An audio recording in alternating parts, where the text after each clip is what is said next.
Collapse Course podcast, where the world is falling apart and we find ways to put it back together. I'm your host, Alexis Brand, and today we're talking about coral reefs. The goal of Collapse Course is to talk about various environmental issues and how they affect Earth. Today we're going to talk about the coral reefs, what's happening to them, and how people are helping with them. Now, in order to do that, we need to know what they are. So, we're going to start off with the definition of a coral reef, which by NASA is a reef whose main structure is made by living organisms. Those organisms that we're talking about are corals. Corals are animals from the phylum Cynindria, which are typically found along tropical coastlines. They are comprised of hundreds of thousands of living organisms called polyps. Those polyps form colonies, and that is what we know as corals. So, we know about corals. Why are we talking about them? Well, the coral reefs are dying. Now, I don't mean to alarm people, I don't want to scare people, but they are disappearing, and at a fast rate that is very, very bad. Coral reefs are really important to our environment, and so it's really important that we find ways to protect them.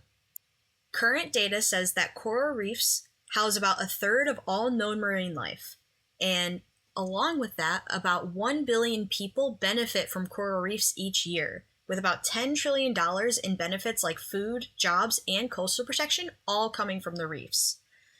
Me being a diver myself, coral reefs are a great way to learn more about the environment. I can go and see a reef and visualize and explore all the different ways that those animals help with the environment. Whether it's fish, sharks, various other organisms, there's so much to see and it makes for a great vacation. Now, that's for me. For the people who live there, they rely on tourism, and when that tourism goes away, they lose that money that helps them survive. So coral reefs are really important, not only to the organisms who live there, but the people who live around there. Now, we keep talking about coral reefs, and I know I've said they're dying, but why are they dying? Well, coral bleaching is a big reason why our coral reefs are dying, and it's really important that we acknowledge that it's happening. Coral bleaching is when corals lose the algae that lives inside of them. Now, that algae is called zooxanthellae, and they live inside the corals in a mutually beneficial relationship. So the algae helps the corals, and the corals help the algae. Now, when corals get stressed, they push that algae out of the coral itself. And when that happens, the coral cannot survive, and it ends up dying. The reason why these corals get stressed is due to a few factors. The biggest thing is heat stress. When corals get too hot, they get stressed out. Now, that heat comes from carbon. When carbon dioxide from the air goes into the ocean, it acidifies the ocean, which not only makes it inhabitable for organisms, but it also raises the temperature of the water. Now, there are a few ways that we can help solve this problem, but in order to do that, we need to have some people around us that can help. That's where these success stories I have come into play. I have two organizations that I'm really excited to talk about that are both doing a great job of helping restore these reefs. The first one is Rescue a Reef, based out of the University of Miami. Rescue a Reef was made in 2015 to help raise awareness for coral conservation. What they do is they grow threatened coral species in their research labs, and with the help of citizen scientists, they've dispersed them into populations that have depleted. With that, they're able to help regrow those coral reefs that have started to die. Currently, they have successfully outplanted 2,400 corals on the reefs of South Florida, and they have an 85% survival rate for those corals, which is huge because that means the corals they're growing not only are repopulating the reefs, but they're doing so in a way where they can survive for longer, which means that those organisms that live in those reefs will have a home for longer. Now, the second organization I want to talk about is called Fragments of Hope. And Fragments of Hope was created by marine biologist Lisa Karn, and she had the idea back in 2001 after Hurricane Iris left the community of Palencia in a mess. It was in pieces, and from those pieces, she found a fragment of coral, and with that coral, she had a hope, which is where they got their name, Fragments of Hope. Over the years, she's worked with locals to amass a huge following, which has now become a global source of aid in coral restoration. with their corals having a 4% mortality rate compared to the natural, which is 31% mortality rate. Just like with Rescue a Reef, this is a huge accomplishment because it means their corals are surviving longer and better than the natural equivalents. With that, we'll be able to continue to rescue these reefs and make sure that they stay around for a long time. Unfortunately, that's only part of the solution. We have these things called planetary boundaries, and that's the bigger picture of what's wrong right now. Planetary boundaries are the boundaries we have set in place where humans can live and survive.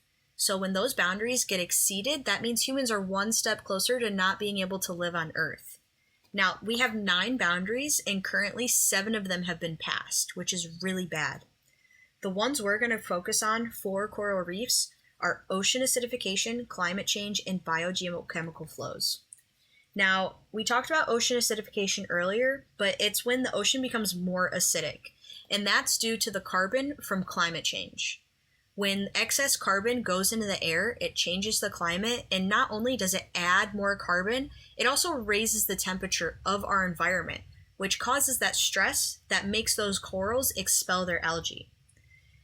Now, on top of that, biogeochemical flows are affected because the carbon cycle is disrupted.